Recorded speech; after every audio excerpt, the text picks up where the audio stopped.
Okay, John, we are heading aft over the deck house right now, over the officers' quarters, heading for the grand staircase.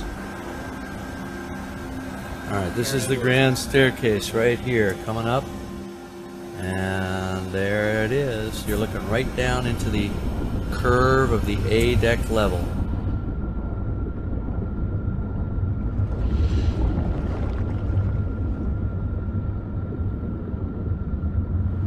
Okay, Mission Control, we are starting bot ops.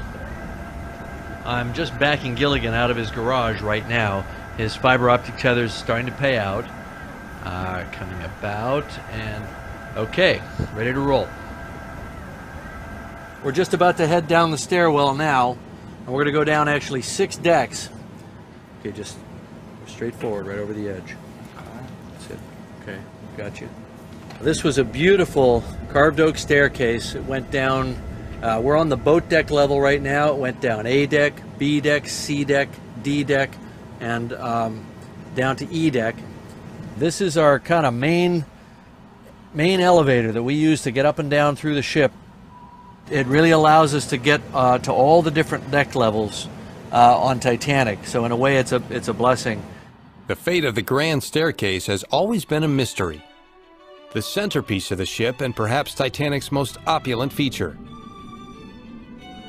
Down this staircase, Titanic's wealthiest passengers, members of high society from Europe, America, and Canada, made their grand entrances to the dining room.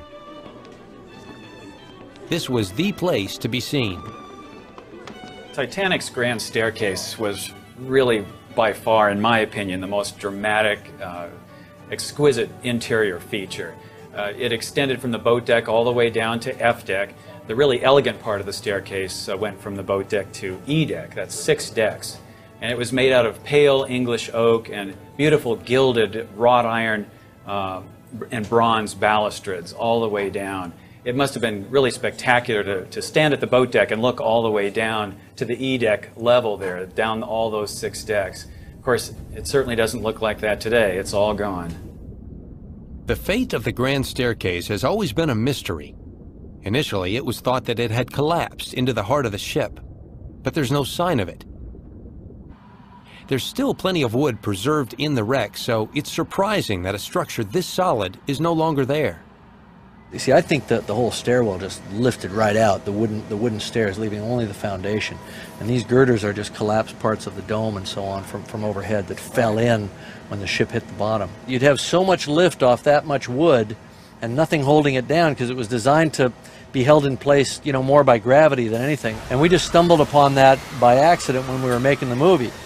And we sank our set, and the staircase broke loose and floated up. It actually created a pretty dangerous condition because we were all in the set and suddenly this thing came roaring up underneath us. It was pretty wild.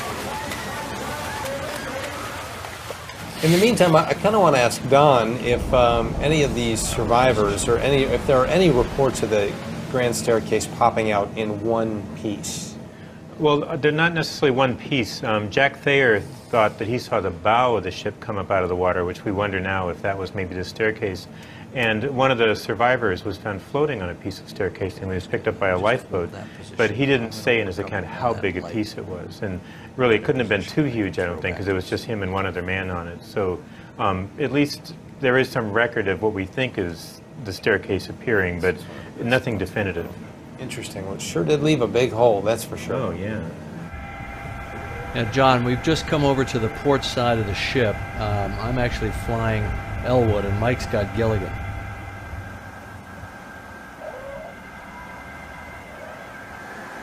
We're on the port boat deck, and this is a winch, which would have been used to raise the lifeboats, pull them back on board after a lifeboat drill, but they didn't use this winch. That winch was never used.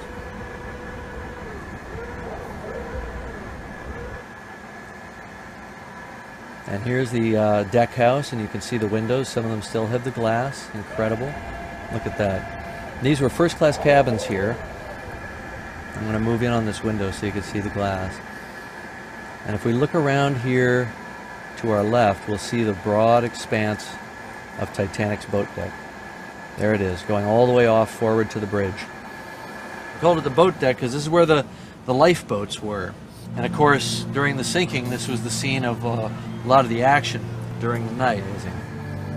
Now, what you would have seen here is the davits for the lifeboats. They would have been standing up about 12 feet tall. The boats are about 30 feet long. There were 4 of them along here. And people would have been standing around not knowing what to do. If we were to look up, we'd see the #1 funnel, a big smokestack, and steam would be venting out of that because they were venting off the steam from the boilers because they were at full speed when they hit the iceberg.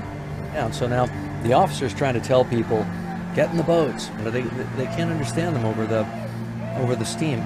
You've got the ship's orchestra playing. They're right down here on the other end. They're hearing ragtime music. You know, it's light and perky. So there's this strange mixture of a thinly veiled hysteria with this almost surreal sense of calm. And as the passengers came out, they were mustered on deck by the officers, and they were told to get into the lifeboats. Ladies first, women and children first. And they didn't want to go. And I'll show you why. Come over here to the edge and look down, and this is what they would have seen, just blackness. Now, ladies and gentlemen, we are going to begin boarding the lifeboats. For the time being, QM, I require only women. Now, the ship was 6 stories above the water. It was a moonless night, and it just looked cold and black and desolate out there. And it was so warm and comforting here on the ship. If I just turn around here, current. So really what it was is a sense of denial at this stage. They were in a state of denial. Right over here is where we had Lifeboat 6. Lifeboat 6 would have hung here in its davit. You know, the thing that's incredible about Boat 6, right where we are right now, is that there were so many people involved in the history of that night on Boat 6. Well, Lifeboat 6 is really one of the most interesting lifeboats for the different characters that it had in it. You had Frederick Fleet, who was the first man to see the iceberg, the lookout. Iceberg! Right ahead! You had Robert Hitchens, who was the quartermaster at the helm at the time of the collision. And then, of course, the unsinkable Molly Brown, this Denver millionairess who was made famous by the sinking of the Titanic for the way she took charge of the lifeboat once it was out on the water. Major Arthur Puchen from Toronto, who came climbing down the falls when he was ordered into the lifeboat at the last minute because they needed the extra hand. And he's just a few days short of his 63rd birthday, and he does that. You've got a number of really strong women. You've got the daughter of a congressman from West Virginia. You've got several militant suffragettes from England. The daughter of the man who founded this department store, Saks Fifth Avenue. And they really got into a big fight with Hitchens once they're out on the water because he didn't want to rescue anybody from the water. He didn't want to go back to the ship and get more people. And even though they never ended up doing any of those things, these women really sort of kind of took charge of the lifeboat under Molly Brown's direction before the night was over. That is pretty incredible. There's a piece of the actual rope that was used to lower the lifeboats. And right over here, yeah, it's a bit. They use that to tie the ropes around to feed them out so that the boats wouldn't go crashing down to the water. Boats were launched by hand. There's guys on ropes, old school. Okay, so we're gonna head aft. And we're gonna see the spot where the ship's band was playing. So we're now going along where Boat 8 would have been. Boat 8 would be just over here to the right. And actually Boat 8 was kind of cool too. There was the Countess of Roths. And she was kind of a foxy, cool royal who took over the tiller of the boat. There's the remains of its davit right there. The only davit left aft on the deck here. And it's knocked down, obviously, by tremendous forces when the ship was sinking. Stuff being torn off by cables and rigging, that sort of thing. Yeah, you're going right over the davit. You got a good view of the davit right now. Look at that.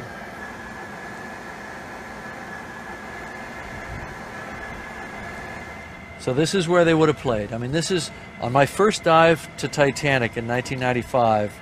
We landed here, and I was struck just by the surreal nature of the fact that I was sitting here on this deck of this famous ship that had seemed like a legend to me.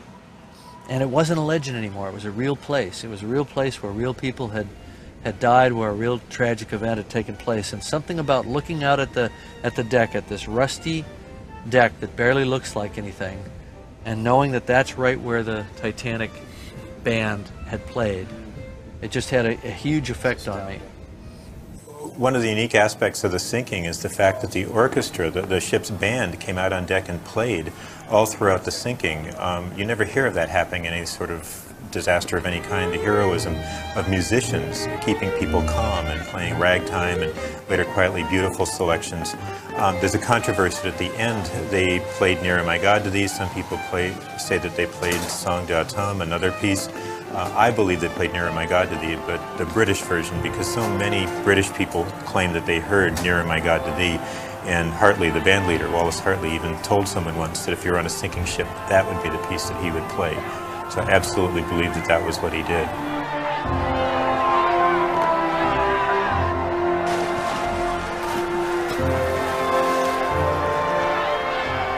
Every one of them was lost in the end, and they did find Wallace Hartley's body later, and when they returned it to his home in England, more people attended his funeral than actually lived in the town. The public was so caught up with that story. We're on the boat deck level. This is really interesting what's right in front of us. Here's another electric boat winch, just like the one on the other side. It's got a railing collapsed down over it. There was a guy on board, Colonel Archibald Gracie, and he tells a really amazing story of survival. He's one of these, there are 3 or 4 people who are our kind of black box recorders for what it was like in the last minutes of Titanic to be standing on her deck as the water kind of came up and just washed them away. And his story is pretty dramatic.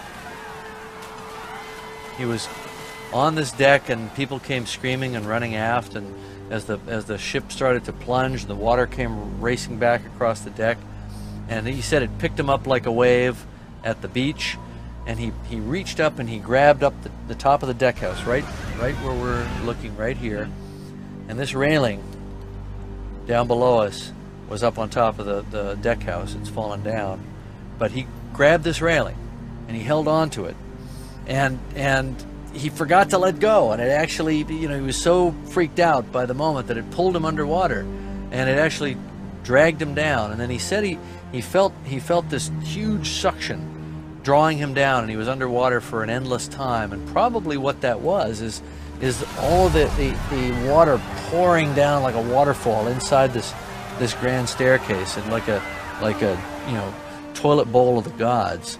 And somehow he made it to the surface, and he managed to make it to Collapsible B. That's an overturned lifeboat, and he survived. And this is right where that happened. Yeah, and of course so many people didn't survive, but he's one of the few that did. And it seems like everybody that did survive who was actually aboard, who wasn't out safe in a lifeboat someplace, had an incredible story to tell.